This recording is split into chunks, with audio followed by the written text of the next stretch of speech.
प्रणीति शिंदे जो कि कांग्रेस पार्टी की मेंबर ऑफ पार्लियामेंट हैं, जिनके पिता देश के होम मिनिस्टर रह चुके हैं, उन्होंने संसद में कहा आतंकवादी कहां से आएंगे ये सरकार को पता नहीं था, ये पाकिस्तान पर आक्रमण करने का एक बहाना था और ये वोट बटोरने का एक तरीका था मोदी सरकार के लिए।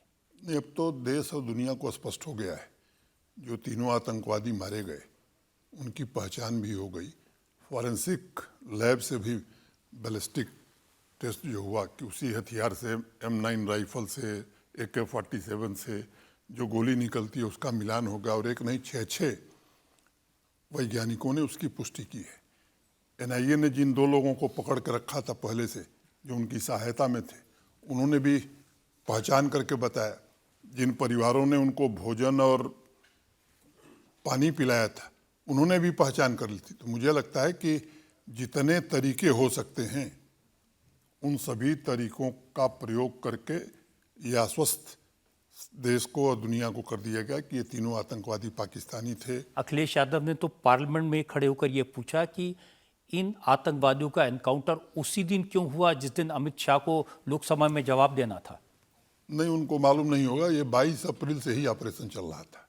ये बात सख्ती से कही गई थी कि जो लोग पहलगाम की घटना में लिप्त हैं वो निकल के बाहर न जा सकें, इसका पूरा इंतजाम कीजिए। अब मुझे लगता है कि ईश्वर भी उन्हीं की मदद करता है जिनकी नीयत ठीक होती है। तो उनको मरना भी था तो उसी दिन मरे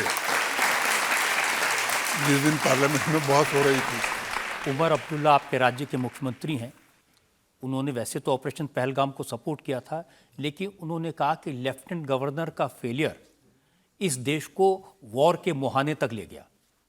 उन्होंने कहा है तो मैं इसका स्वागत करता हूँ। अब उनको ये भी कहना चाहिए कि हड़ताल बंद हो गई।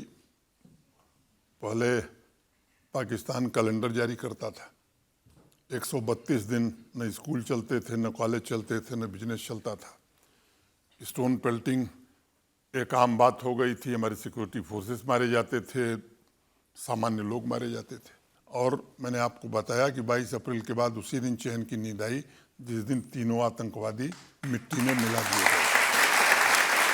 राहुल गांधी ने एक बात का क्रेडिट लिया, उन्होंने कहा कि जब पहलगाम में हमला हुआ तो उन्होंने कहा कि मैं पहला ऐसा नेता था जो हिम्मत करके वहां गया, घटनास्थल पर पहलगाम गया। लेकिन देश के गृह मंत्री श्रीमान अमित शाह जी तो बैसरन घाटी में गए थे और 22 को घटना हुई, 22 की शाम को पहुंच गए थे श्रीनगर, रात को सुरक्षा बैठक करी और 23 को सुबह वो बैसरन घाटी में खुद जा करके सिक्योरिटी एजेंसीज के साथ उन्होंने चर्चा की, मुआयना किया, फिर आकर के परिजनों से मिले। तो मुझे लगता है कि ये शायद देश को कुछ लोगों ने गलत बताने की कोशिश की है।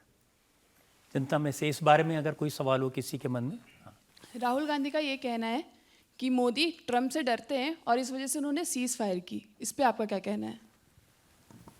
वैसे ये राजनीतिक सवाल है, मैं उसमें फंसना नहीं चाहता हूँ, लेकिन इसका जवाब बहुत स्पष्ट रूप से स्वयं प्रधानमंत्री जी ने देश की संसद में दे दिया है और देश और दुनिया को पता लग गया। उन्होंने कहा कि दुनिया के किसी नेता ने हमको फ़ोन नहीं किया सीज फायर के लिए और भारत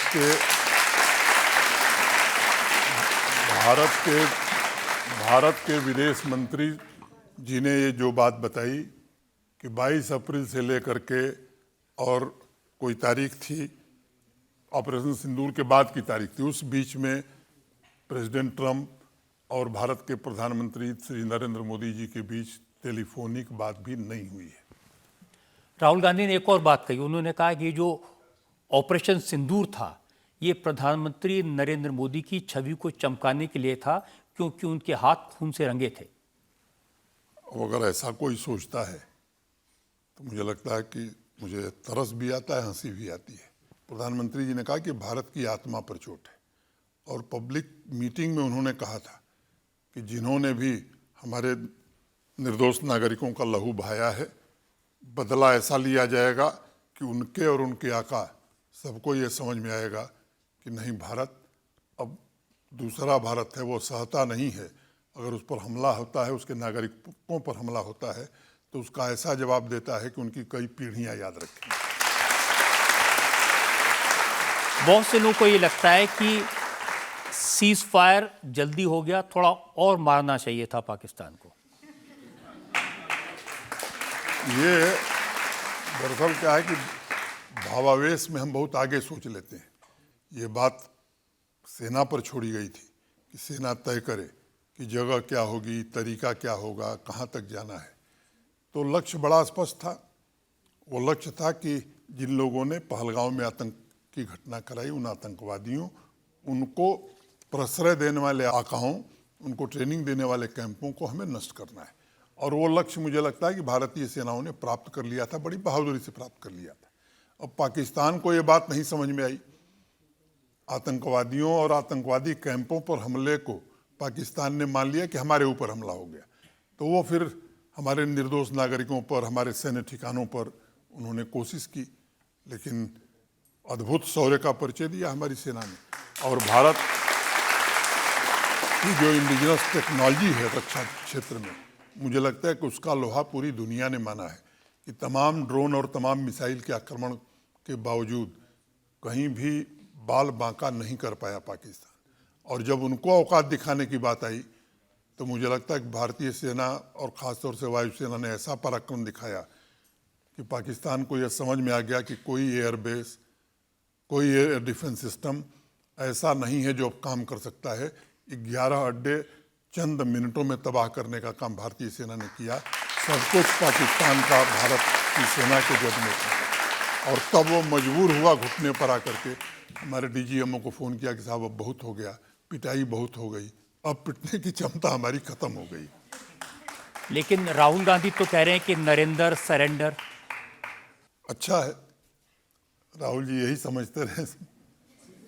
उनको मेरी सलाह यही है कि यही समझते रहे, अभी 10 साल और ऐसे ही चलेगा।